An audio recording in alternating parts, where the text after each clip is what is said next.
Hello and welcome to another edition of the Internet of Everything Tech Talk, brought to you by Cisco. This is a series where we discuss the impact of ubiquitous connectivity on businesses, on societies, and indeed on our everyday life. This particular week, we're talking about the impact of the Internet of Everything on the financial services sector, and with a particular focus on exchanges, the Bombay Stock Exchange being the case study on this episode. And to discuss this, we've got a great panel with us. We've got Ashish Chauhan, who's the MD and CEO of the Bombay Stock Exchange. Mr. Chauhan, thanks so much for joining us. We've got Basant Shroff, who's a partner for financial services at EY. And from Cisco, we've got Arindam Mukherjee, who heads their banking and financial services segment. Thanks so much for joining us, gentlemen. And I'm going to let Arindam begin, because just give us an overview of Cisco's vision for the Internet of Everything, because a few people are aware of this new phenomenon of the Internet of Things, as it was originally called. But what is sort of the larger vision about saying that everything today can be connected? Yeah, thank you very much, and it's great to be here. Great to be here with the panelists here. So before I talk about Internet of Things, I would like to take a step back, say 15 years back, how the evolution of the internet has happened and how Internet of Things is fitting into that scheme of things. So Cisco is a company who actually made its fortune when the internet boom has happened. So the first phase of internet, if you really look at it, it was led through connectivity. So email and search became pervasive. The next phase of internet came through interactions. That's where you had most of the things like e-commerce booming. The third phase we all experienced towards 2007 onwards, which is led through social. What they call Web 2.0. Web 2.0. And the fourth phase is where we are seeing that it is not individuals, it is not human beings which are getting connected, but the plethora of devices and plethora of things getting connected, leading to the fourth phase of what you call the Internet of Things. So this is, to me, the most exciting phase of the evolution of the internet. And a company like Cisco, who wants to partner with companies like Bombay Stock Exchange, who works with a lot with the like-minded partners like Ernst & Young, does see this as a next big thing which is going to shape the industry going forward. Right. Where we would see the convergence of the data deluge, which is the big data which you talk about, and it has got the machines, and it's got the people, and it has got a process to basically culminate this whole things together, which is called Internet of Things. Right. Vasant, in technology, there's always this talk about overestimating in the short term and underestimating in the long. So in the early days of internet, to take off from where Arindam started, that a lot of people were skeptical that, okay, what's the big deal? Computers can talk to each other now, and we can log in and check email, and a lot of people didn't get it at that stage. Now, do you think, at least in this phase, people will see the Internet of Everything as something that could have sort of revolutionary impact? So if I look at reflecting back to the question you asked about, how will this have an impact? If I go by the forecast, we're talking about, on an average, 6 to 7 devices per individual being connected. And I'm not even talking about or discounting the fact that there is a section of global population which might not have these devices. So if we take that out from the equation, we are talking about 10 plus devices. And mind you, each of these devices is capable of generating a lot of data. So if I look at from that perspective, there's a huge impact these devices, connected devices, could do. I think what will be important from an impact standpoint also is, if I look at the 3 C's. One is the contact. What is it that we are wearing or have with us, which will help us generate that data? Second piece that will come into is the connectivity, because it's no point creating data where it is residing with you. It has to be connected to something. But last but not the least is the context. If you have data, if you have connectivity, but if you don't put it in the right context, it's of no use. So just take an example of, let's say, P2P, which is a big part of the Internet of Everything. If I look at a patient's sugar levels, can be monitored by a doctor remotely, because there are equipments which can be planted into the individual's body. Now, if the data is collected, the data can be connected, but if it is not contextualized as to when was the last dosage given of an insulin to reduce sugar, or do we need to increase sugar, or do we reduce sugar, I think that will be of limited use. And I'd just like to get overview from you about this particular trend, because we've seen that the financial sector is actually usually at the leading edge of adapting many of these technological revolutions in commercial scenarios, and whether that's things like completely computerized trading floors, and today even the concept of an exchange is less a place where people are shouting and more like a data center. How important do you see this Internet of Everything trend being in your particular domain? Basically, the stock markets or the financial markets are the largest users of the new technology, and I think the reason is the need for speed, because one is in our business, getting information faster gets you an advantage, and then ability to execute on that information faster is even more of an advantage. So effectively what happens is we tend to work on the lowest lowest possible response time. For example, there used to be a concept called line walas, between Bombay and Calcutta. Right. There used to be phone lines continuously on because many people couldn't afford and they wouldn't know the prices between two exchanges.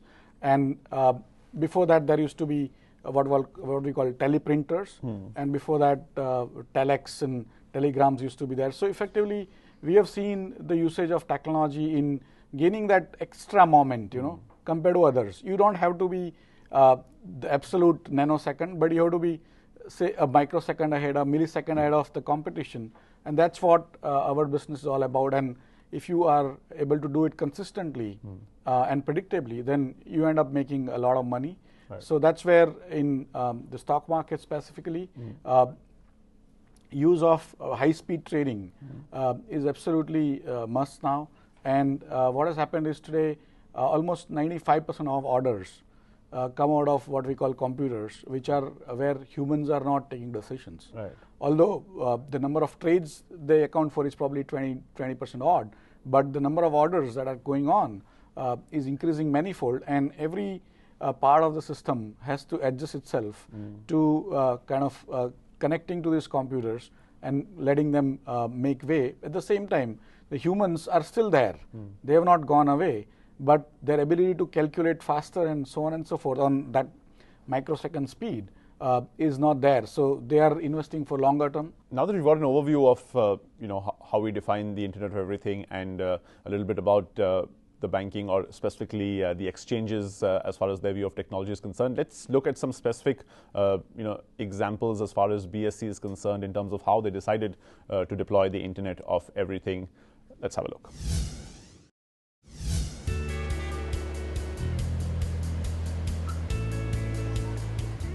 BSE, formerly known as Bombay Stock Exchange, is India's biggest bourse in terms of listed companies and market capitalization.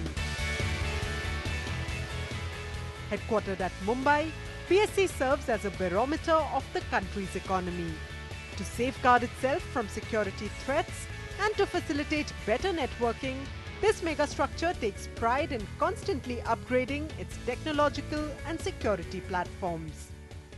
Recently, BSE has migrated its entire technology platform, right from the networking to the application stack and the entire ecosystem. The trading is just one piece of the ecosystem. What BSE has done is we have done an end-to-end migration, end-to-end change, and this is the largest ever change which has happened in any history of any financial markets, be it a stock exchange, be it banking, be it financial markets. BSE has now become the fastest exchange in the country. We are giving the response times of less than 200 microseconds. So it's come down from 10 milliseconds to less than 200 microseconds. That is a difference. We are today several times faster than the closest competition also. A pioneer of the security transaction business, BSE has always been at the forefront of improving and embracing better operational efficiencies. With the help of switches, routers and IT infrastructure developed by Cisco, the company is able to achieve low latency as well as seamless connectivity across the network. We are using Cisco's in our core networking switching area, and also all our members' offices. Like we have Cisco's routers and switches, because the idea of it to have all of them in the same platform was just to make it manageability much simpler. So that was the main reason, and we had a good support system, so we had to go in for the kind of a brand which could give us support, and it has a reach over there and stability. As the nation's most preferred multi-asset financial infrastructure, BSE is embracing the Internet of Everything by constantly connecting people, processes, data and things through its robust IT infrastructure to create more value for shareholders.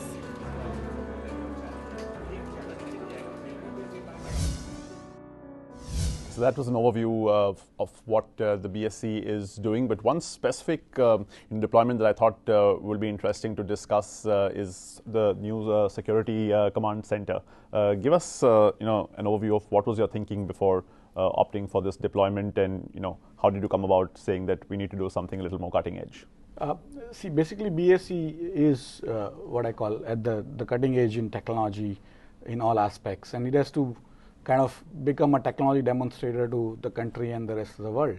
And somewhere along the line, the police became very alert after the attacks on Bombay a few years back, and they started basically telling BSE that you are the most important sort of organization, and we have been getting a lot of information about what can happen to you. So why don't you sort of improve your technology and also the entire infrastructure? And so we started talking.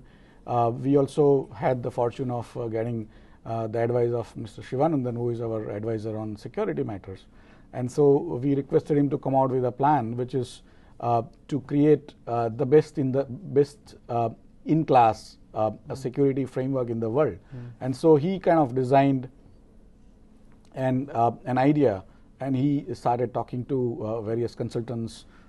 He also appointed a team within BSE and also an external help, saying how do we create a state-of-the-art framework which is going to last us quite long, and at the same time it also acts as a technology demonstration for the rest of the country on how to develop such integrated security systems. So it took us around 2.5-3 years from an idea to RFP to kind of evaluating and then deciding on the vendor and execution. But I think overall it has come out very nice, and we are very proud of what Mr. Shivanandan has been able to achieve on the security systems.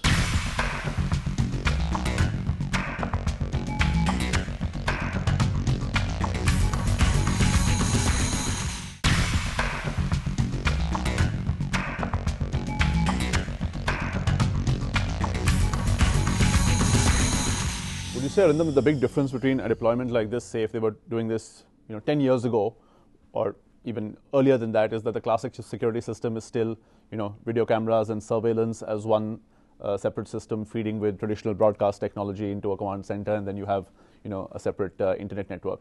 Today, thanks to the IP-based intelligent camera, the concept of what it means to even do surveillance has completely changed. Would you agree? I completely agree, and I'll come to the point that Ashish has raised.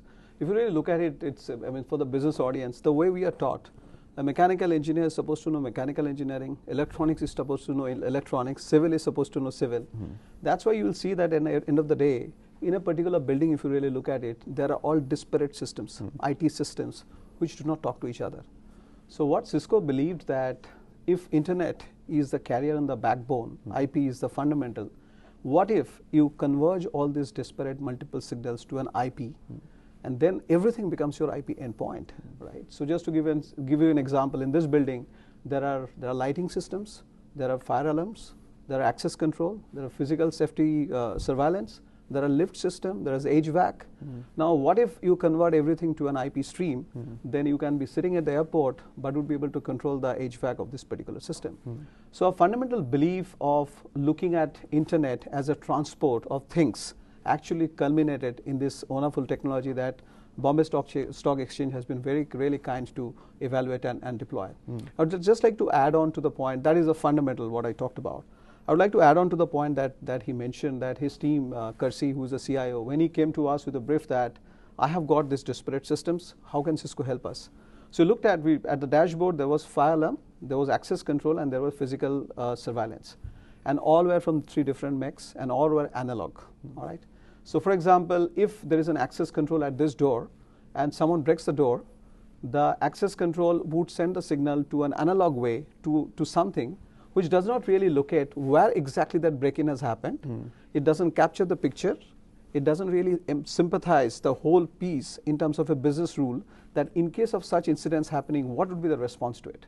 So we converge everything, what we call the command and control center, what we call the Cisco Security Operations Center Manager.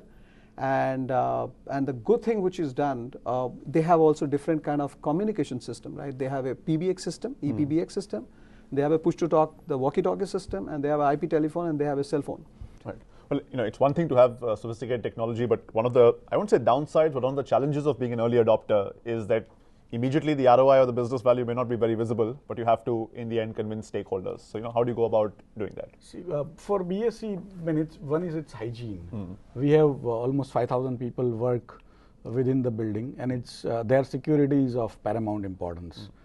Second thing is the building has seen difficult days. Right. In 1993 there was a bomb blast within the building. It's just an iconic target. Right, and so everyone is people who are not even BSE employees but who work in the building are extremely aware of the security framework. In fact, the government of Maharashtra has been very, very vigilant, and they have been basically giving us a huge number of security people. Shroff, he was talking about disparate systems, and sometimes again it's hard for normal people to see what's the big deal, right? The camera was invented many years ago, but the moment you can connect that and put that onto a smartphone, suddenly you have companies like Instagram, which just on the basis of a few effects that you can put on an image have billion-dollar valuations. So this impact of having otherwise legacy technology suddenly be connected to the internet and become smart is kind of path-breaking.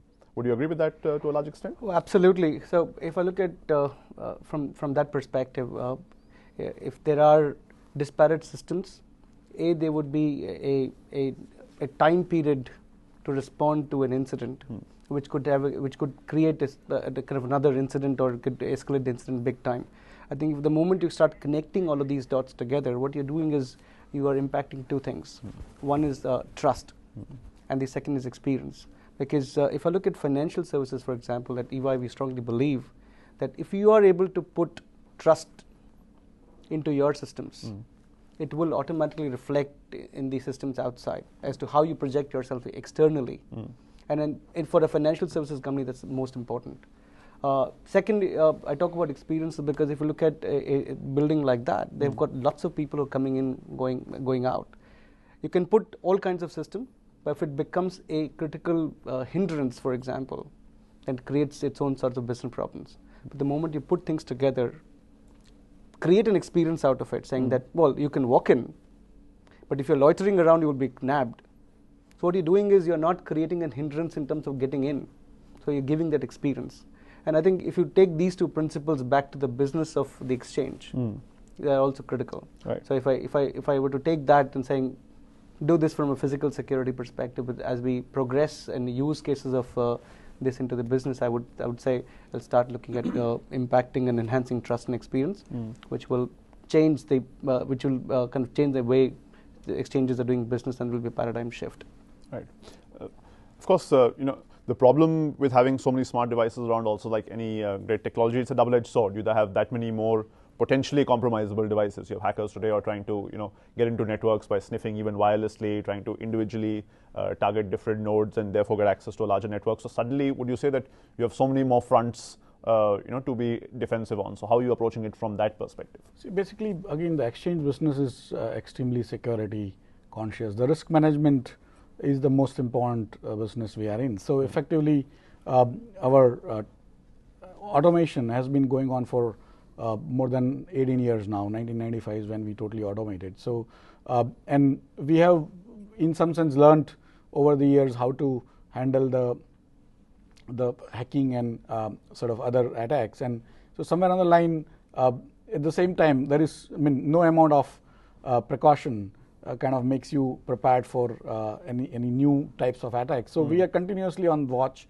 There are many agencies which support us. There are many vendors who are watching our network for any possible attacks. So effectively, when you make it process driven and also make it transparent to many different agencies, effectively you are also reducing your chance of being attacked in a way. Right.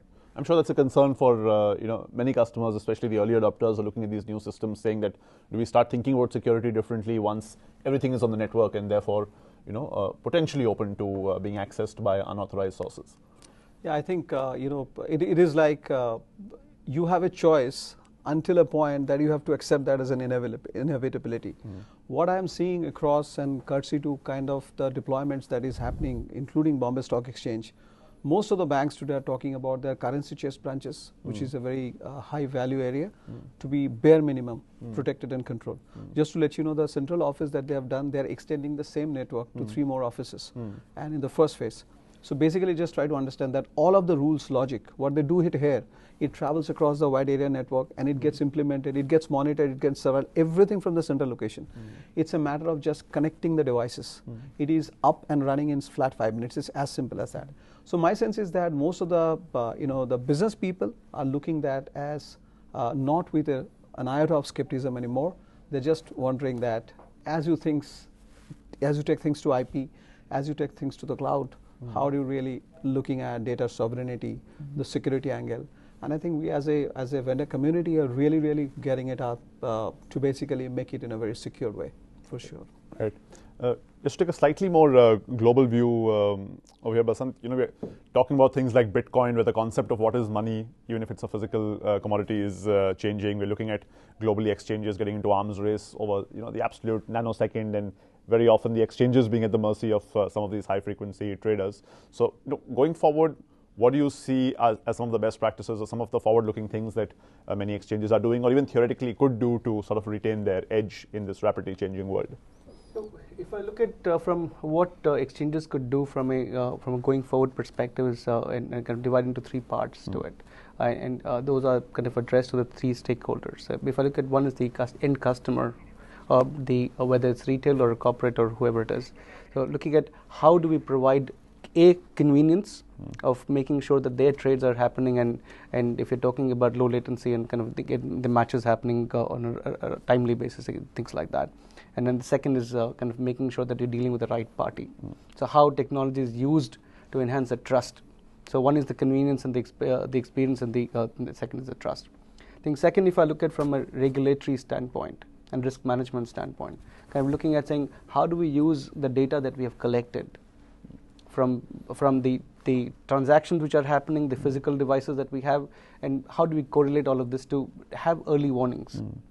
The more we are able to avoid incidents, frauds, the better we will be able to kind of create that ecosystem which works. And we are seeing a lot of deployment around that, where there's a lot of data aggregation and analytics around that. And we call it big data analytics, call it kind of regular analytics. And a third is from an internal perspective.